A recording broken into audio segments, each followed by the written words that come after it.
Inevitably, as a surfer, you've found yourself out in a lineup that seems intimidating or even scary.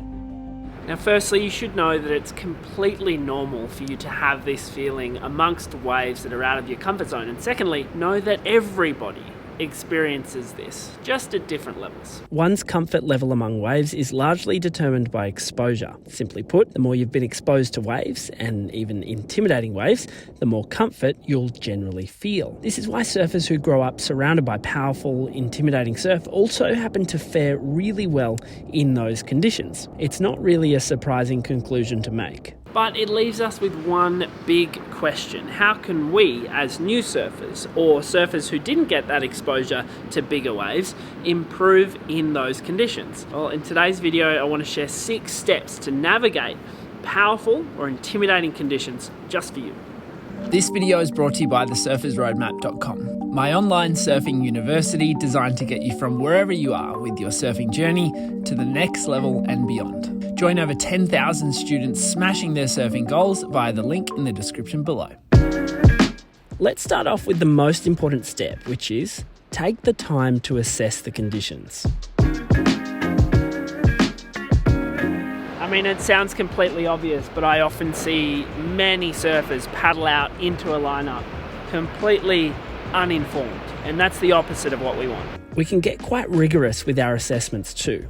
Ask yourself these questions. Have you surfed waves this big before? What kind of surfboards are people riding out there, and do you have something similar? Is there anyone who is of a similar ability to you catching waves? And the final conclusion we need to come to at this point is simply, am I comfortable challenging myself by paddling out in these conditions? And today, for me, it's not that big, a little bit smaller than expected, so it's a definite yes. But it needs to be a conclusive yes or no.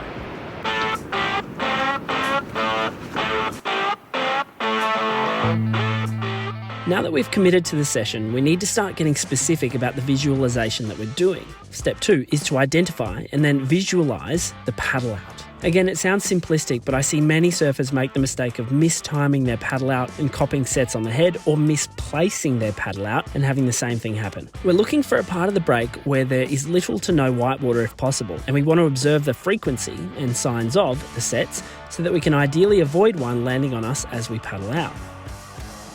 Step number 3 is also here, and it is to begin identifying the exact type of waves that you want from this session, and it may help to identify the waves that you don't want too. This is leading us also to begin visualizing ourselves catching those waves that we do want.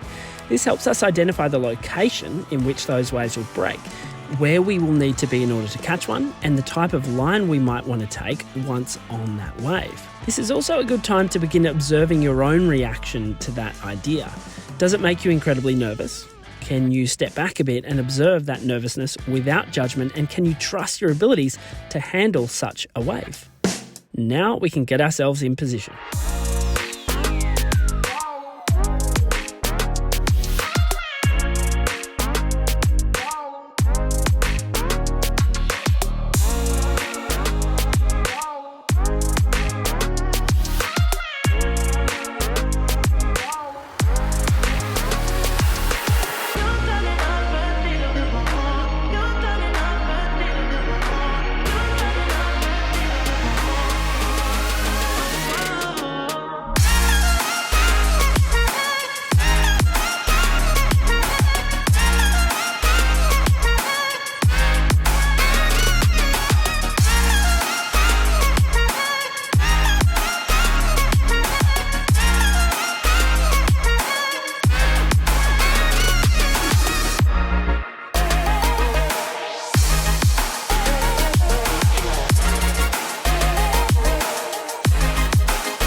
Step 4 here is to really commit to your decisions in the water.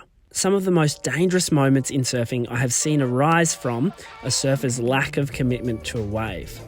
They pull back, don't paddle enough out of fear, and either go over the falls or get mowed down by a wave behind. Taking the first wave of a set, for example, is a strong commitment because it means that, should you fall or lose the wave early, you may end up with 2 or 3 more waves on the head afterward. Strategically, you may wish to wait until you think it's the last wave of the set to catch a wave to minimise that risk. Or you may wish to avoid taking a wave in a particular set because it's a little too out of your comfort zone. Regardless of what you do, it's important to know that 100% commitment is generally a much safer disposition to surf from than half-heartedly. If you're trying to overcome fear, you can always come back to my 3, 2, 1, go method.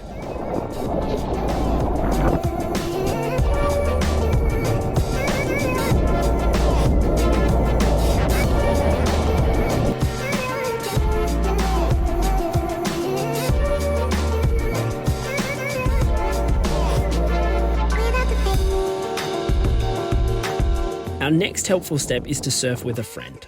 Someone who is ideally just a level above you and maybe more at home amongst those waves. Of course, the obvious safety implications make this a good idea, but it's also the subtle association with more adept surfing than your own that tends to rub off in a positive way.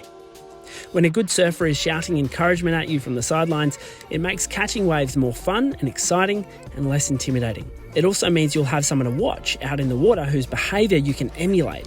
Where do they catch the wave from? How hard do they paddle? What type of wave are they taking today? As with most things, challenging yourself with bigger waves is always more fun and satisfying with a friend. And of course, it's very important to recognise your limitations and where your comfort zone is. This pursuit of bigger than normal waves should not be one that produces anxiety. It's about challenging yourself slightly out of your comfort zone every single time so that it's engaging, it's thrilling, and it's exciting. It shouldn't be to the point where it paralyzes you with fear. Remember that this journey that's very personal and unique to you is one that occurs over years, not days, not even months. So take your time, be patient, be considered, and enjoy the ride. Thanks for tuning in, guys. I'll see you soon.